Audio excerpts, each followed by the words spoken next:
Welcome to బీజీఎన్ Telugu updates.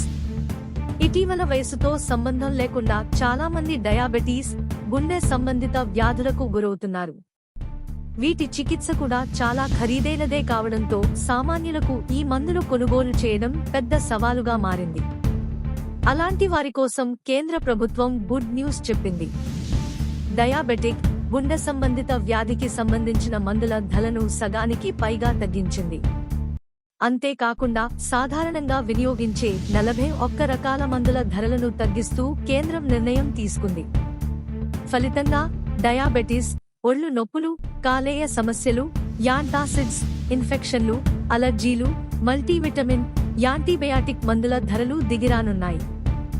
ఈ మేరకు department of pharmaceutical and national pharmaceutical pricing authority (NPPA) notification విడుదల చేసింది. ప్రపంచంలో మరే దేశంలోనూ లేనంతగా భారత్లో 10 కోట్ల మందికి పైగా మధుమేహ బాధితులున్నారు.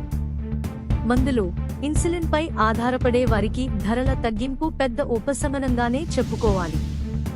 డయాబెటిస్ను నియంత్రణలో ఉంచుకునేందుకు వేసుకునే డపాగ్లిఫోజన్ మెట్ఫార్మిన్ హైడ్రోక్లోరైడ్ టాబ్లెట్ ధర ఒకటి ప్రస్తుతం ₹30 ఉండగా అదిప్పుడు ₹16కు దిగివచ్చింది.